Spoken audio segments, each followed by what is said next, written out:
Good evening. You're now with me, Lorenzo Isaac, for TVS Nightline. We begin with this news.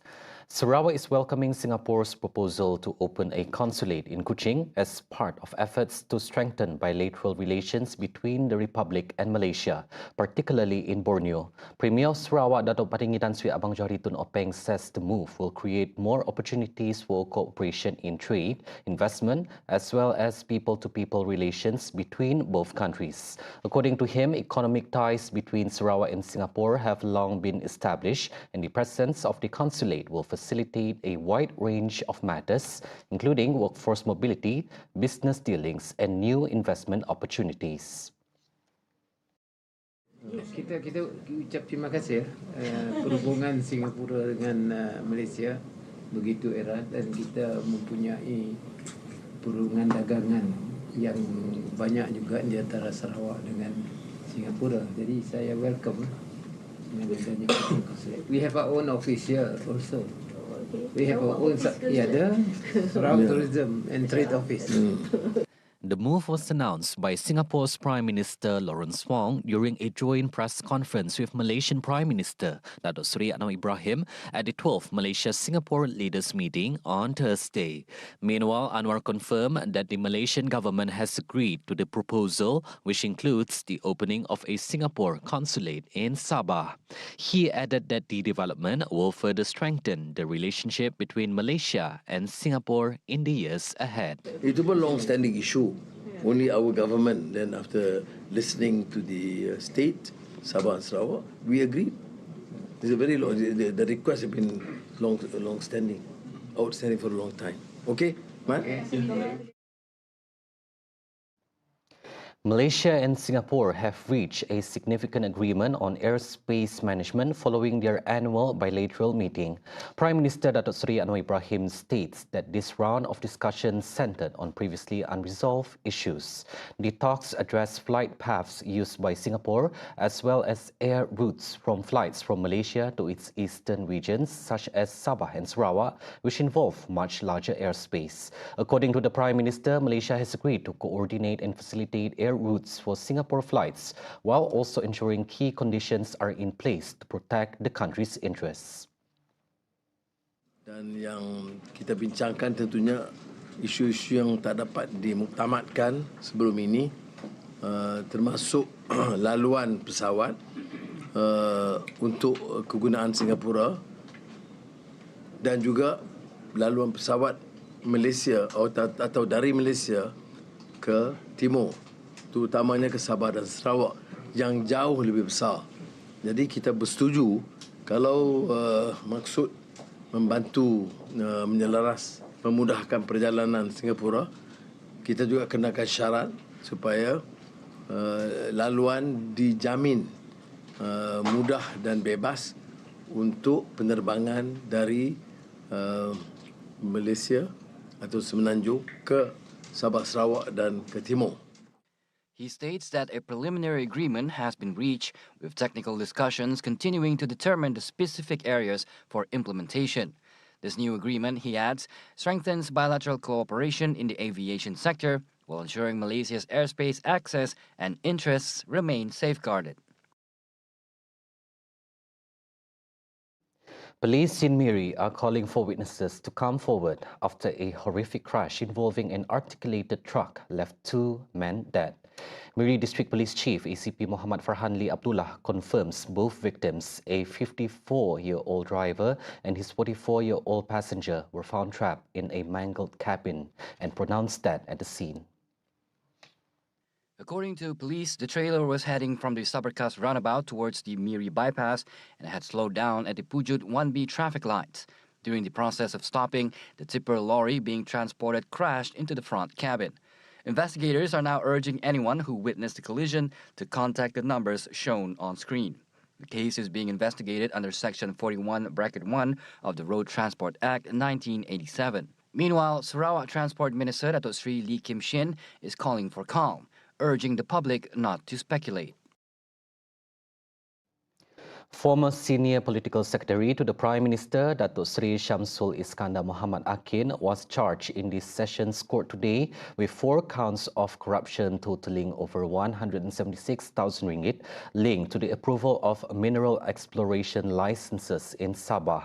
50-year-old Shamsul pleaded not guilty after the charges were read out before Judge Suzana Hussein. Shamsul Iskandar, at the time serving as the senior political secretary to the Prime Minister, is accused of accepting a bribe of 100,000 ringgit in cash from 37-year-old businessman Albert Tay Jian Cheng at a hotel car park in Jalan Sultan Hishamuddin, Kuala Lumpur on November 24, 2023. The payment allegedly aimed to influence Shamsul to help Tay's companies secure mineral exploration licenses in Sabah, despite the matter not being related to his principal affairs. He is also charged with accepting a further 40,000 ringgit in cash from Tay for the same purpose on January 29, 2024 at the premises in Bukit Bandaraya, Kuala Lumpur. Additionally, Shamsul faces 2 more charges of receiving bribes in the form of furniture and electrical goods worth over 14,000 and 22,000 ringgit respectively from Tay for similar reasons. The alleged offences occurred between December 2023 and March 2024 at locations in Bukit Bandaraya and Putrajaya. All charges fall under the Malaysian Anti-Corruption Commission Act 2009, carrying a maximum 20-year prison sentence and a fine of up to 5 times the value of the bribe, or 10,000 ringgit, whichever is higher upon conviction. Judge Suzana set January 8, 2026 for the next mention and granted Shamsul bail of 150,000 ringgit with 2 Malaysian sureties. Police are appealing for public help to locate a 33-year-old woman, Ellen Ng Moi Ngo, who has been missing for nearly a month. Kuching District Police Chief ACP Alexander Nagachabu says Ng was last seen leaving her home at Upper Jalan Cawan around 9:30 a.m. on November 8, after asking her father to send her to the Kuching International Airport for what she said was a work training trip to Hong Kong. In a statement, police confirmed she has not been contactable since. Ng, an assistant manager with multinational food and beverage company, was last seen wearing a red jacket and long black pants. Investigators also say she did not use her own vehicle on the day she disappeared. Authorities are urging anyone with information to contact the numbers shown on screen.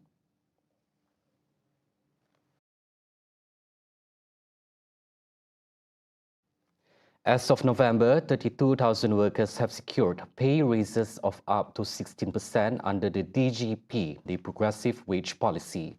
Human Resources Minister Stephen Sim says the figure involves around 3,000 employers who have implemented the DGP since its pilot rollout in June 2024, with 34 million ringgit in incentives already paid out. Semua pekerja ini telah mendapat kenaikan gaji. Ya. Pekerja tersebut juga perlu memenuhi syarat minimum latihan 21 jam setahun ataupun melalui pengiktirafan pencapaian terdahulu sebagai salah satu syarat melayakkan pembayaran insentif. He says the DGP has pushed median starting salaries up by 300 ringgit, a 16% jump from 1,900 ringgit to 2,200 ringgit. For workers with over a year on the job, minimum pay has climbed up to 13% or 290 ringgit, now at 2,490 ringgit compared to 2,200 ringgit. He adds that as of November, nearly 6,000 employers have registered on the progressive wage system, with almost 4,000 already applying to join the DGP.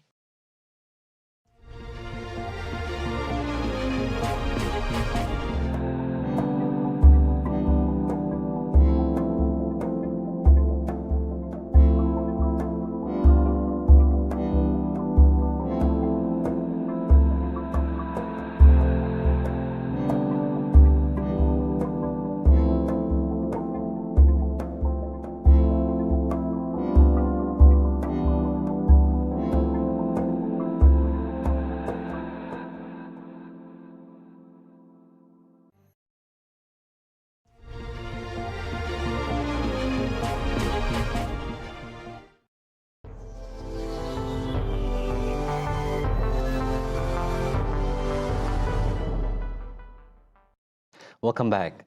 Thousands of residents in Aceh, North Sumatra and West Sumatra are struggling in the aftermath of devastating floods and landslide, prompting the Indonesian government to declare the crisis a national priority.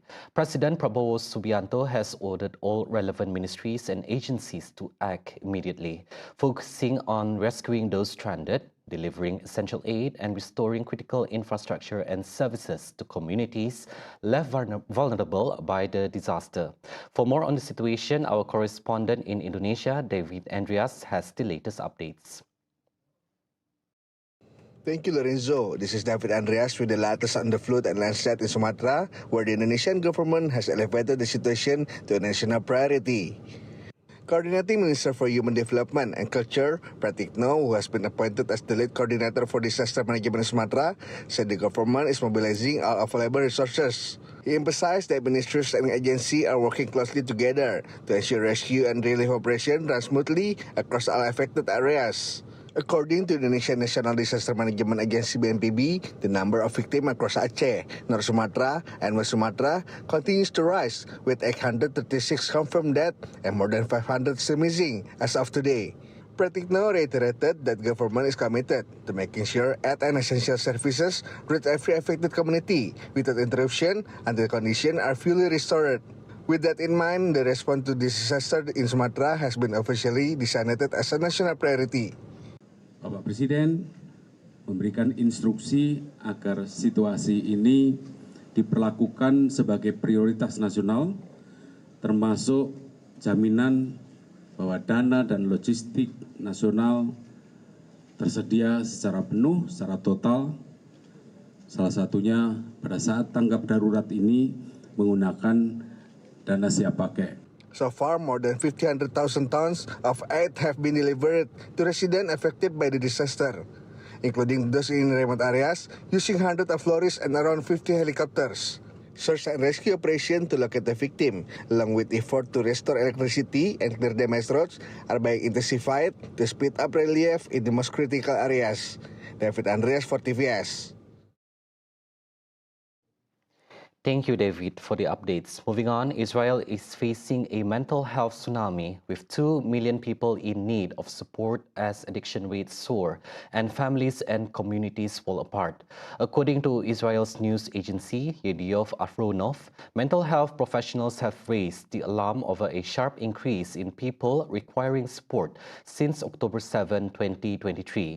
With a severe shortage of therapists and support services, experts warn that situation could have catastrophic consequences. Just recently, a coalition of 8 major mental health organizations issued an urgent warning to the government, describing the situation as an outbreak of mental illness unprecedented in depth and scope. This is ironic when taking into account the destruction Israel inflicts on Palestine that causes massive emotional damage to Palestinians. Diagnoses of depression and anxiety in 2024 were double those recorded in 2023. PTSD diagnosis rose by 70% each month from October 2023 to the end of 2024, adding 23,600 new patients. Nearly half of Israelis now report symptoms of persistent grief. Israeli Ministry of Health data show a 25% increase in therapy sessions since October 7th. Short-term psychotherapy cases jumped 471%, reaching 20,000 in 2024 compared to 3,500 in 2022. However, these numbers reflect only treatments provided. Coalition organizations say the real situation is far more severe. Those were the updates on TVS Nightline. I'm Lorenzo Isaac. Thank you for watching and have a good night.